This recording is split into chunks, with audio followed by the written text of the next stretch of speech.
Now we are going to another problem, that is, let f from, consider an example, let f from A to R, where A is a subset of R, or R to R, let f from R to R, or R is the set of real numbers, is continuous on R, or is continuous on R. Yes.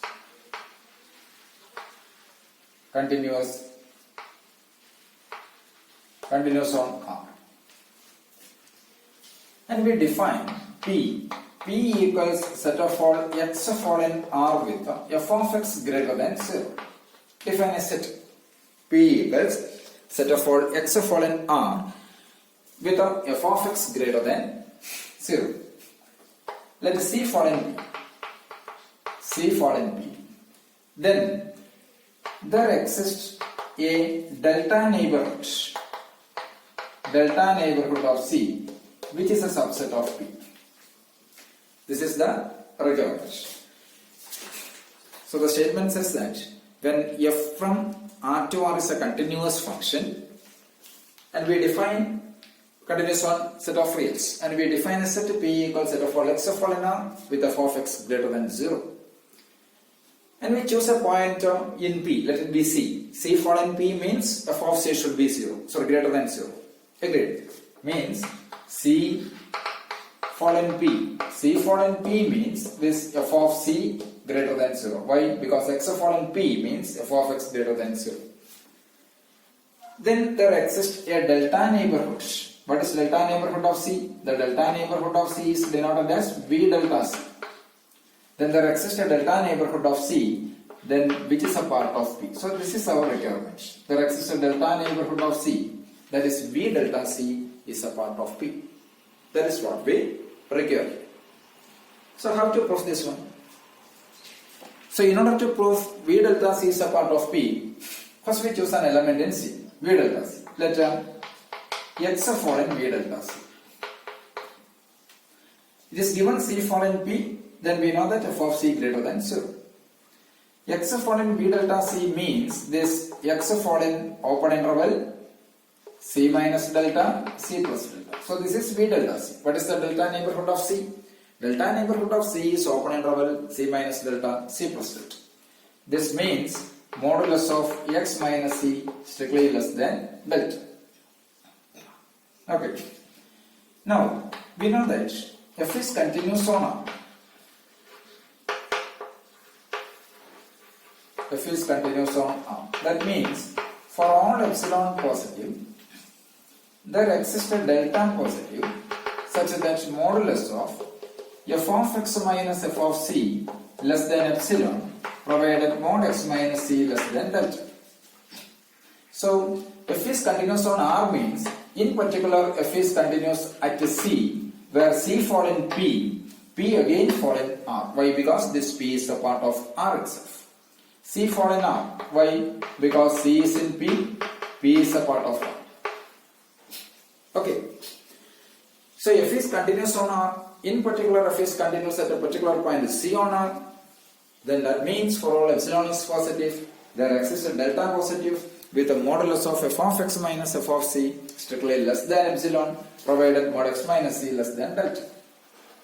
What is epsilon? Epsilon is a positive quantity. Moreover, when C fall in P, f of C is positive. So for the sake of argument, put epsilon equals f of C by 2.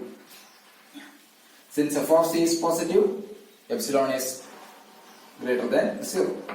So this modulus of f of x minus f of C less than epsilon implies modulus of f of x minus f of C less than f of C by 2.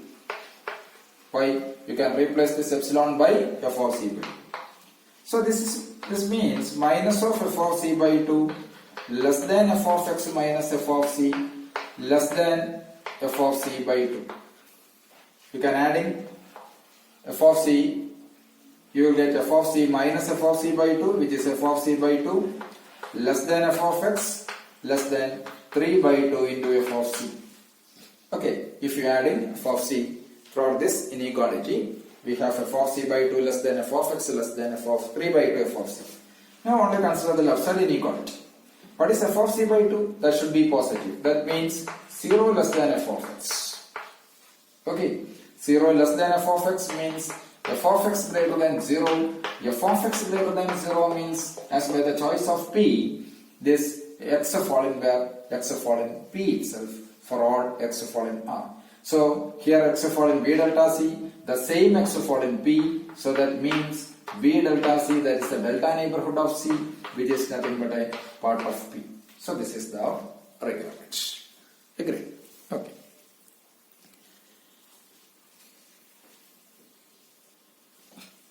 Now,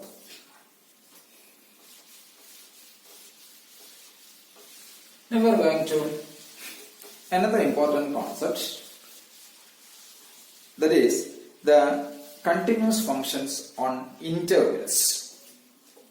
If we are going to that one, a function is additive, means f of x plus y equals f of x plus f of y for all x and y falling on. So what is the continuous functions? Continuous functions on intervals.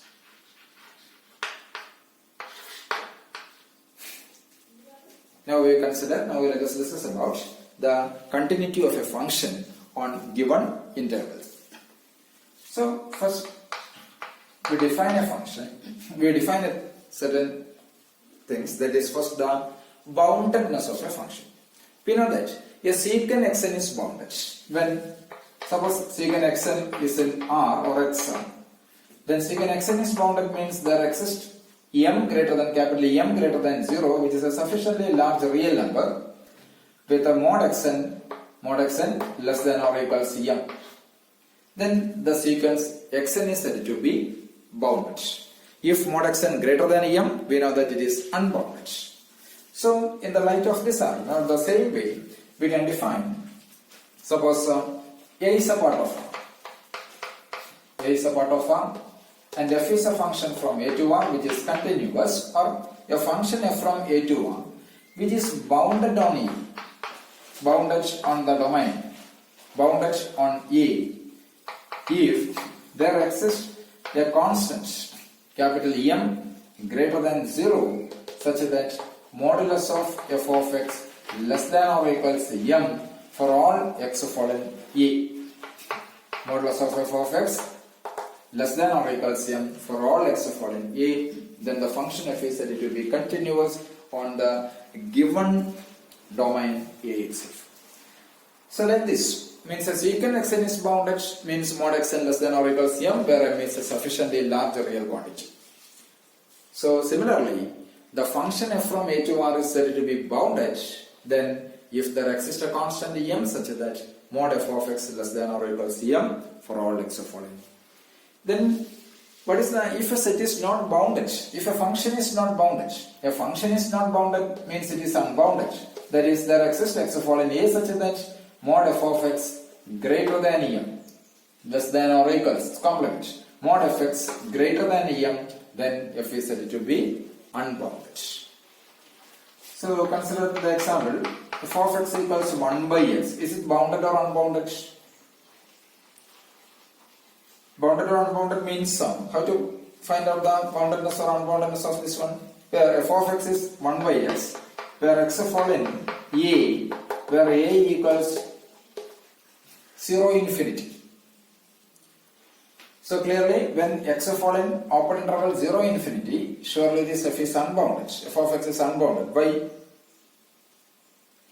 So define that x equals 1 by m, where m is positive, or 1 by m plus 1. That x equals 1 by m plus 1. M is a positive quantity. M greater than 0. What is f of x? F of x equals f of x. Xn equals 1 by m plus 1. So f of x equals m plus 1. Okay. F of x equals m plus 1.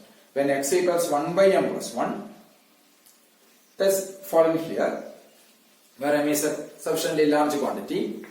Then what is f of x?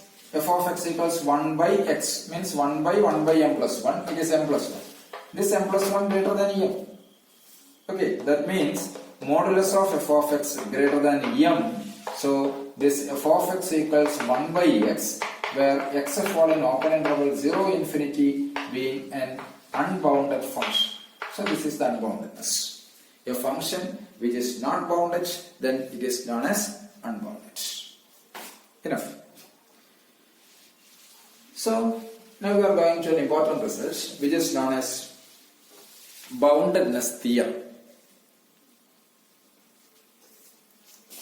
Boundedness theorem. Boundedness theorem